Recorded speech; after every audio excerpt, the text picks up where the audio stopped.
Before we begin this story, tell us what time is it where you are and which country are you watching from? Drop it in the comments below. We love seeing how far our stories travel. Let's go. In a quiet corner of Georgia, a story of unsettling normalcy began to unfold. Here, in a small town, Kayla Morgan, 24 years old, navigated the early stages of a new relationship. She was dating Derrick, a man who, to the casual observer, appeared to be a blend of charm and quiet reserve. He worked as a night security guard, a profession that often kept him out of immediate public view. At first glance, Kayla and Derrick seemed to embody the image of a happy couple. Their social media feeds were filled with the expected visual markers of modern romance. Smiling selfies captured during outings, photographs of shared romantic dinners, and snapshots from weekend road trips that suggested a carefree, adventurous spirit. Their connection appeared effortless, a budding relationship blossoming in the calm backdrop of their small community. But beneath Derrick's soft-spoken nature, an insidious darkness began to stir, a shadow that, initially, Kayla did not perceive. The early days of their relationship, marked by affection and shared experiences, masked a more sinister undercurrent. Kayla, like many, focused on the visible aspects of their connection, overlooking subtle shifts in behavior that would later prove to be significant warnings. She stayed within the comfortable illusion of their happiness, failing to immediately recognize the growing threat that slowly began to infiltrate their shared life. This gradual emergence of disturbing patterns would eventually reveal the true, dangerous nature of the man she trusted. As the initial gloss of romance began to wear thin, subtle fissures appeared in the relationship between Kayla and Derrick. What Kayla initially dismissed as quirks or fleeting moods slowly coalesced into a disturbing pattern of behavior, hinting at a possessive streak far deeper than mere affection. The first significant red flag emerged in his obsession with her phone. Derrick developed an insatiable need to monitor her digital life, frequently, and without permission, going through her messages. He would scrutinize her texts, scroll through her call logs, and even check her social media activity, justifying his actions with claims of concern or playful jealousy. This constant surveillance was an uncomfortable invasion of privacy, an early sign that his concept of their relationship included an unsettling degree of control. Beyond the digital intrusions, Derrick began exhibiting alarming emotional volatility. His calm, soft-spoken facade would occasionally crack, revealing sudden bursts of anger. These episodes were jarring, erupting without clear provocation, fueled by trivial misunderstandings or perceived slights. He might lash out verbally, his voice sharp with an unexpected ferocity that left Kayla stunned and unnerved. Yet, almost as quickly as the anger flared, it would dissipate. Derrick would then transform, becoming overtly remorseful, apologizing tearfully minutes later. He would express deep regret, promise to change, and articulate a profound fear of losing her, drawing Kayla back into his orbit with declarations of love and vulnerability. This cycle of explosive anger followed by intense contrition was a manipulative pattern, designed to keep Kayla off balance and hesitant to challenge his increasingly erratic behavior. The most insidious shift in Derrick's behavior, however, was his calculated effort to isolate Kayla from her support network. What began subtly, perhaps as gentle suggestions to spend more time alone together, gradually escalated into a deliberate campaign of separation. He began by subtly undermining her relationships with friends, planting seeds of doubt about their loyalty or intentions. Then, his efforts extended to her family, creating friction or inventing reasons why she should distance herself from them. The goal was clear: to sever her connections, making her increasingly dependent on him for emotional and social interaction. Eventually, this isolation extended to her professional life. He discouraged her from work, finding fault with her colleagues or demanding her constant attention, ultimately impacting her ability to maintain external relationships and professional independence. This calculated strategy effectively boxed Kayla into a world increasingly defined solely by Derrick, making it more difficult for her to recognize the danger or seek help. Kayla's instincts, however, began to send clear warnings. Her gut told her something wasn't right. The unsettling pattern of control, the emotional whiplash, and the growing isolation created a pervasive sense of unease. She started to feel a creeping fear, a a subtle anxiety that gnawed at her peace of mind. The charming man she had initially fallen for was slowly being replaced by a stranger, one whose possessiveness felt increasingly suffocating. Yet, despite these overwhelming warning signs, Kayla remained. The cycle of apologies, the declarations of love, and the psychological manipulation kept her tethered, hoping for a return to the good times they once shared, or perhaps, simply paralyzed by the fear of challenging him. This precarious balance continued, until the night she almost didn't make it out alive. When Derrick's twisted plans for control transitioned from emotional manipulation to physical menace. Derrick Holt's paranoia had escalated, twisting his perception of reality into a sinister labyrinth. His possessiveness, once a subtle undercurrent, had intensified into an overwhelming conviction. He believed Kayla was going to leave him. This thought, a relentless torment in his disturbed mind, festered and grew, consuming his capacity for rational thought. In his twisted reality, a horrifying logic took root. If he couldn't have her, no one would. This chilling conclusion became the driving force behind a meticulously calculated, utterly chilling plan. The charming facade he presented to the world, and often to Kayla herself, now masked a burgeoning, homicidal intent. He moved from vague threats and psychological manipulation to the active formulation of a deadly scheme, transforming from a merely controlling boyfriend into a cold, premeditated predator. One evening, with a deceptive calm that masked his sinister intentions, Derrick suggested they reconnect with a camping trip. He framed it as a romantic getaway, an opportunity to rekindle the passion that had, in his eyes, been waning. He proposed a secluded escape, outside town, away from the pressures and distractions of their daily lives. Kayla, despite her growing unease and the nagging feeling that something was fundamentally wrong, reluctantly agreed. Perhaps it was a flicker of hope that the old Derrick, the charming man she had initially fallen for, might return. Perhaps it was the pervasive isolation he had already imposed, leaving her with fewer alternatives. Regardless, her reluctant acceptance set in motion a chain of events orchestrated by Derrick's increasingly deranged mind. He insisted he would handle all the arrangements, a gesture that seemed helpful but was, in reality, a critical component of his elaborate trap. He even took the initiative to rent a cabin near a remote state park, a location chosen not for its scenic beauty or amenities, but for its isolation and the cover it would provide for his dark agenda. The tranquil wilderness, meant to be a place of relaxation and reconnection, was, in Derrick's twisted vision, destined to become the site of a horrific crime. But what Kayla didn't know, what she could not have possibly fathomed, was the meticulous and sinister preparation Derrick had undertaken. The romantic camping trip was merely a thin veil over a meticulously planned act of violence. He had spent days, perhaps weeks, gathering the tools for her demise, all concealed beneath the guise of ordinary travel provisions. The cabin, ostensibly rented for a romantic escape, had already been compromised by his chilling foresight. Derrick had taken the chilling step of installing hidden cameras around the cabin. These covert devices, strategically placed to capture every moment, were not for shared memories but for a perverse, personal record of her final struggles, a grotesque trophy for his twisted fantasy. These were not the cameras of a vacationer. They were the silent, unblinking eyes of a predator, capturing every angle of his intended crime. His packing list for this supposed reconnecting trip contained items that screamed of sinister intent. Items he certainly didn't pack for reconnecting.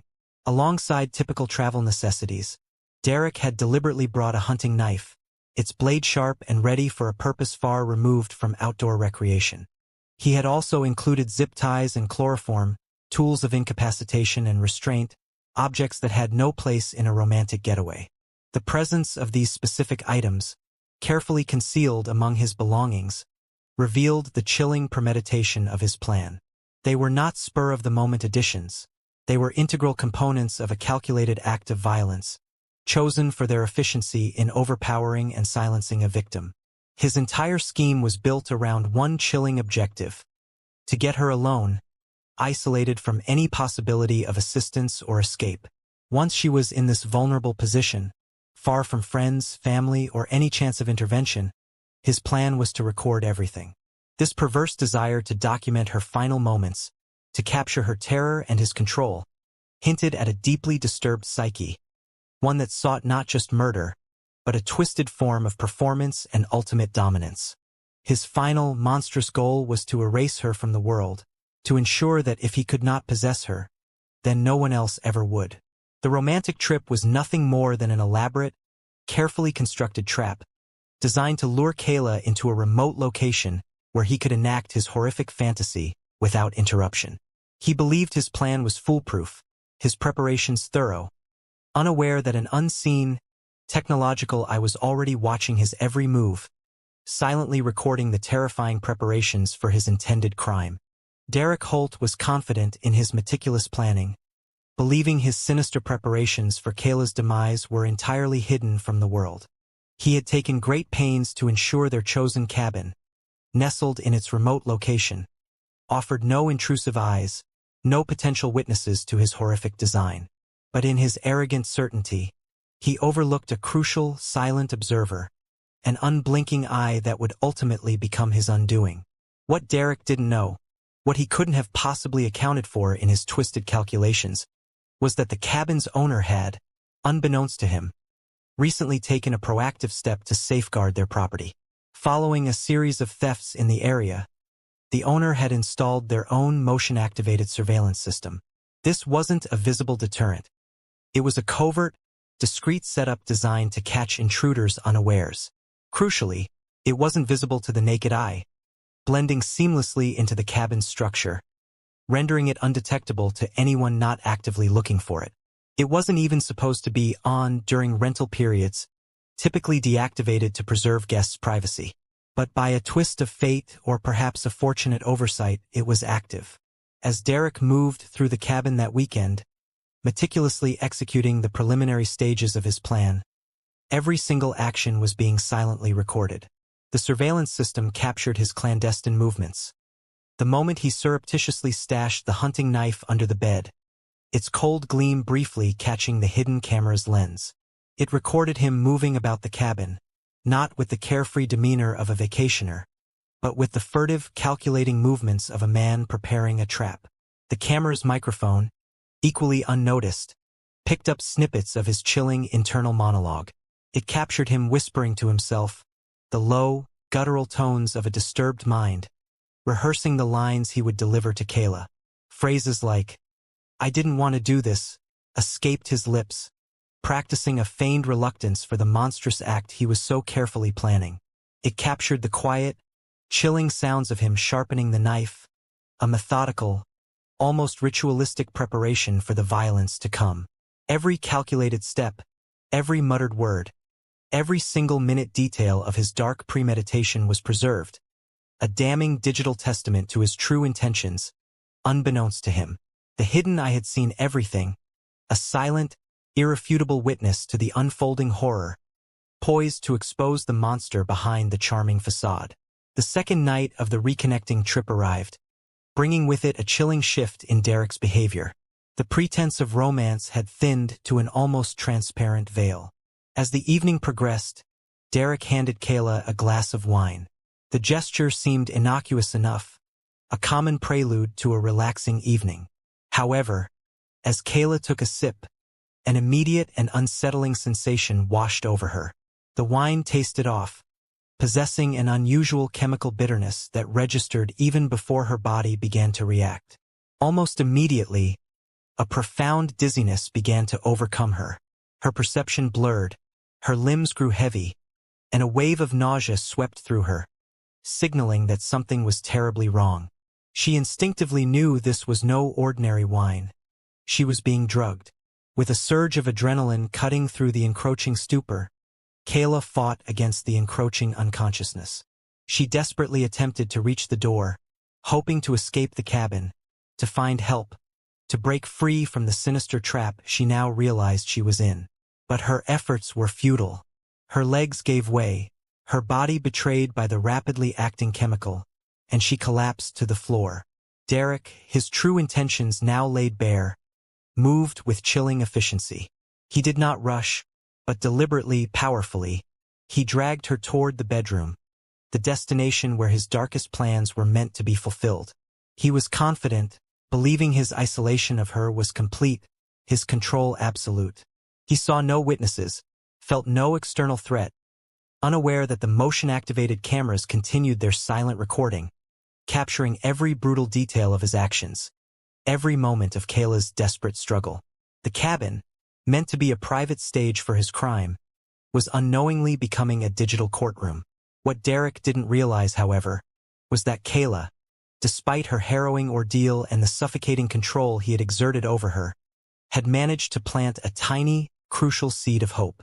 Earlier that very day, a quiet, almost instinctive act of self-preservation had put a lifeline in motion.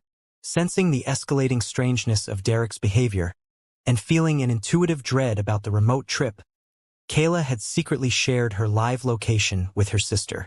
It was a discreet action, done without Derrick's knowledge, a quiet act of defiance against his pervasive control. More importantly, she had attached a specific, chilling instruction to this shared location. "If I don't text you by 9 p.m., call the cops." It was a desperate plea for help, a silent distress signal sent from a woman who knew, deep down, that she might be in grave danger. As 9:30 p.m. passed without a single word from Kayla, her sister's concern escalated from worry to alarm. The absence of a text, combined with the ominous shared location, triggered an immediate, powerful fear. Her sister did exactly that. She picked up her phone, her hands trembling, and called the police, relaying Kayla's message and her dire premonition. This act of familial vigilance, sparked by a quiet, prescient warning, set in motion a chain of events that would arrive just as Derrick's twisted plan reached its most critical, violent phase. The digital breadcrumb, left by a terrified woman, became the unlikeliest key to her survival, guiding law enforcement directly to the remote cabin, just as her nightmare was poised to become an irreversible reality. The silent, hidden eyes within the cabin recorded every second of the unfolding horror, while outside, a vigilant sister's call mobilized the forces of justice, rushing against the clock towards an uncertain, terrifying confrontation. The dispatcher's voice, relaying a dire emergency, cut through the quiet night at the sheriff's department. A young woman, possibly in grave danger, her live location shared, her sister's frantic call painting a chilling picture of an escalating threat. Deputies were immediately dispatched, their sirens cutting through the rural stillness, racing against time towards the remote cabin near the state park. The very air around the isolated structure seemed charged with a palpable tension, a silent testament to the sinister events unfolding within. Sheriff deputies arrived just as Derrick Holt, oblivious to their rapid approach, had begun the most terrifying phase of his plan. He was in the process of tying Kayla's wrists to the bed frame, his movements precise and chillingly calm, fully believing his control over her was absolute and his isolation complete. The sudden blare of sirens, followed by the insistent pounding on the cabin door, shattered his perverse tranquility. Caught entirely off guard, Derrick scrambled to conceal his actions, attempting to restore a semblance of normalcy to the scene. When officers burst through the door, they found a chaotic tableau. Derrick, feigning surprise and innocence, immediately tried to deflect suspicion. He claimed Kayla was just drunk, attempting to pass off her incapacitated state as a result of excessive alcohol consumption, a common enough occurrence in a rented cabin. But the officers, trained to recognize the subtle signs of distress and deception, quickly saw through his flimsy explanation. Despite Derrick's protestations, they noticed Kayla was barely conscious, her body limp and unresponsive, her breathing shallow. Her arms, even beneath the covers, showed visible bruises consistent with a struggle or forcible restraint, starkly contradicting Derrick's narrative of a simple drunken stupor. The scene within the bedroom, the disarray, and Kayla's alarming condition immediately raised red flags for the seasoned deputies.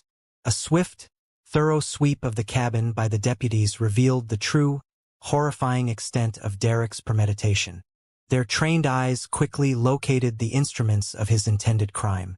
Underneath the bed, precisely where Derrick had stashed it earlier, they discovered a knife, its sharp blade reflecting the cabin's dim light. Nearby, meticulously laid out for easy access, were the zip ties and rope he had brought for restraint. A search of the immediate area also uncovered a rag soaked in chemicals, its pungent odor of chloroform still faintly present in the air, confirming the substance used to incapacitate Kayla. Each discovery peeled back another layer of Derrick's carefully constructed deception, revealing the cold, calculating nature of his plan. But the most damning piece of evidence, the one that would unequivocally seal Derrick's fate, was found on his person. In his pocket, or perhaps lying carelessly on a nearby surface, was his phone. And upon inspection, it was evident that the phone was recording everything. This final, horrifying detail confirmed the depth of his depravity. His twisted desire not just to commit murder, but to document it, to preserve a chilling record of his ultimate control. The combination of the physical evidence, Kayla's condition, and the active recording on Derrick's device provided an irrefutable testament to his guilt and the sinister nature of his intentions. Derrick Holt was no mere boyfriend on a romantic getaway. He was a meticulous predator caught in the act. The sheer volume and chilling nature of the evidence against Derrick Holt allowed investigators to quickly assemble an ironclad case. The initial scene, the discovery of the hidden implements, and his phone's active recording provided immediate, overwhelming proof of his criminal intent. But the true horror of his premeditation was fully unveiled when police began to review the footage from the cabin's own security system. This unseen, silent witness had been recording Derrick's every move and utterance long before Kayla even arrived. The digital timestamp on the recordings confirmed the meticulous nature of his preparations, exposing the depth of his sinister plot. The surveillance video revealed Derrick's chilling actions in stark, unedited detail. It showed him moving through the cabin alone, practicing, rehearsing, perfecting his vile performance. Viewers of this footage would witness Derrick practicing how he would calm her down, his voice low and insidious, rehearsing manipulative phrases and gestures intended to soothe Kayla as he prepared to subdue her. The recordings captured him pacing, his body language revealing a man meticulously preparing for a dark deed, not a romantic interlude. These were not the spontaneous actions of someone losing control, but the deliberate, calculated movements of a predator. Even more disturbing were the audio snippets captured by the system's microphone. Derrick was heard whispering that, "No one will find her," a grim, confident declaration of his intent to dispose of Kayla's body without a trace. This confirmed his plan for complete obliteration, moving beyond mere murder to a total erasure of his victim. The chilling calmness in his voice during these private rehearsals underscored a profound lack of empathy, a detachment from the human cost of his actions. Perhaps most unsettling, the footage showed Derrick sharpening the knife hours before Kayla arrived. The methodical, almost ritualistic grinding of the blade against a sharpening stone, done with a focus that was chilling in its intent, painted a picture of a man who savored the anticipation of violence. This pre-arrival activity was irrefutable proof of his premeditation, transforming the case from one of attempted murder to a horrifying example of calculated, cold-blooded intent. The hidden security system, meant to deter petty theft, had instead captured the unfolding of a truly heinous crime, providing an undeniable, real-time record of Derrick Holt's monstrous plan and his unwavering determination to carry it out. Every second of the recovered footage served as a silent, powerful testament to his guilt, eliminating any possible doubt about his intentions. The compelling evidence, meticulously gathered from the scene and astonishingly captured by the cabin's hidden surveillance system, formed an unassailable case against Derrick Holt. The footage, a silent and irrefutable witness, transformed mere suspicion into undeniable fact, laying bare his chilling premeditation and the depths of his depravity. This digital revelation, combined with Kayla's testimony and the physical evidence, ensured that justice, though delayed, would be served. Derrick Holt was formally arrested on a battery of severe charges. The prosecution moved swiftly to indict him, charging him with attempted murder, reflecting his clear intent to end Kayla's life. He also faced charges of kidnapping, acknowledging his forceful confinement and removal of Kayla from safety. Furthermore, he was charged with possession of harmful substances with intent to harm, specifically referencing the chloroform he used to incapacitate her. These charges, meticulously built upon the irrefutable evidence, painted a grim picture of a man who had meticulously planned an act of extreme violence. His quiet demeanor during the arrest, captured by media cameras, offered no explanation, no remorse, only an unsettling blankness that masked the monster within. The trial that followed was a public unraveling of Derrick Holt's carefully constructed facade. The courtroom became a stage where the terrifying truth of his intentions was laid bare for all to witness.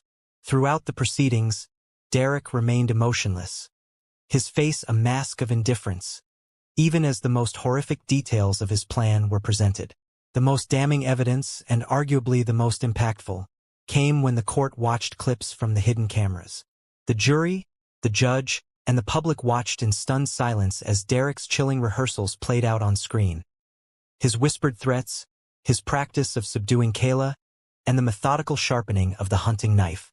This footage, direct and undeniable, provided a window into his twisted mind, revealing not a spontaneous act of violence, but a calculated, premeditated assault. Amidst the chilling testimony and the undeniable video evidence, Kayla bravely testified.